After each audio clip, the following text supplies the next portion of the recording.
Hi, Sagittarius. This is Genevieve with Belladonna and Moonbeams. How are y'all doing? I'm doing really well. Well, mostly well. And it's May 24th through May 30th, 2021.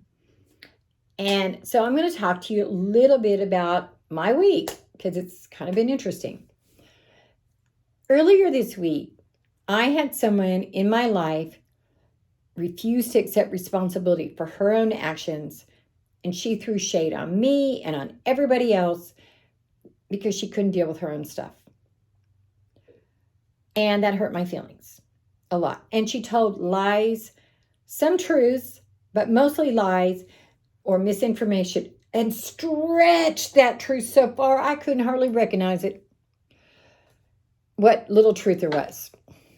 And that really upset me.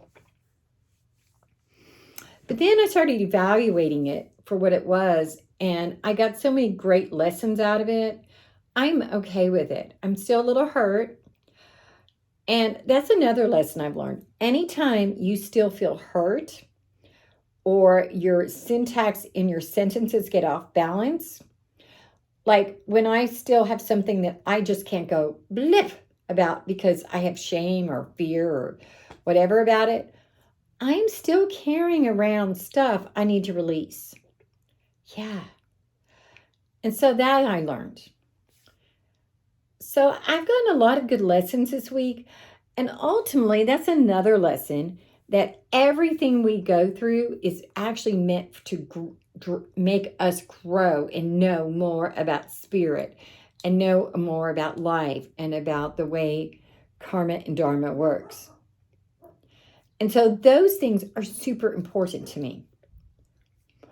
And so that's a really good lesson to know that. So the first card I get for y'all is death.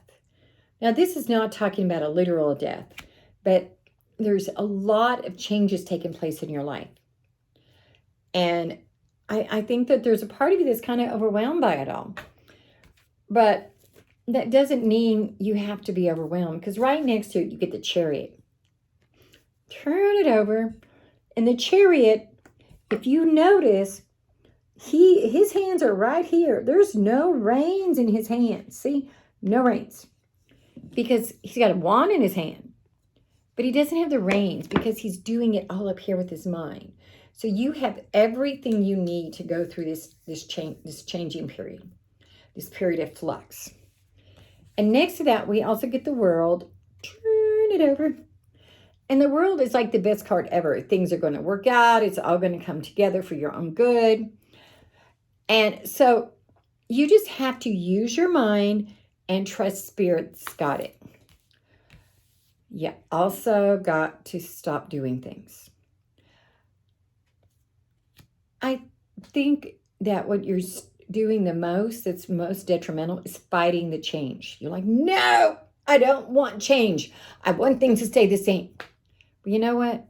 So do I. I want to be 18. And I want to stay 18 forever because I was cuter. And. Doesn't work that way. Change is a part of life. And you just need to own that and accept that. Next to that, we get the King of Wands. Blue, blue, blue, blue, blue, blue. The King of Wands is a generous man. He's nice, or male energy, masculine energy.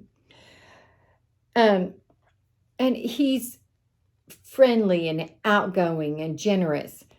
And as you're going through this time period of change, of flux, of discombobulation, be generous to yourself. Give yourself grace. Grace is one of those words or names that it's just so amazing, because grace is like when someone bumps into you and they're like, I'm sorry. And you're like, who cares? That's grace. So give yourself that same grace you would give to someone else. And then next to that is Temperance. Turn that one over. And Temperance is all about being patient and hardworking and forgiving. But I think that you need to be patient with yourself, forgiving with yourself, not judging yourself. And on this one, you need to get something out of your life. And I also think that you need to stop wasting so much time. We all waste time. I had to delete some apps off my phone this week because I was wasting time. Okay, now I'm going to pull a card from the Earth Magic Oracle deck. And you get fairies, earth magic. So fairies help you see the magic in the world. Now, how do you see magic? It's so easy peasy. Yesterday, I went kayaking down at Devon Boathouse, which is here in Oklahoma City. And on this perfectly manicured lawn, there was one little stone. It's not even a fancy stone. But I picked that up because I felt like this one little stone just sticking out waiting for me in this perfectly manicured place was telling me I needed that in my life. Or when I see a number, one of the numbers I see a lot is 2222 or 432. So those are all magical gifts from the universe. It says, hey, I love you. Hey, I'm really thinking about you. Or when you see a feather. There's so many gifts that the universe sends us if we will just see the magic. Namaste, y'all. If you want to do a private reading, send me a text to 405-512-9400. And of course, subscribe to my YouTube channel.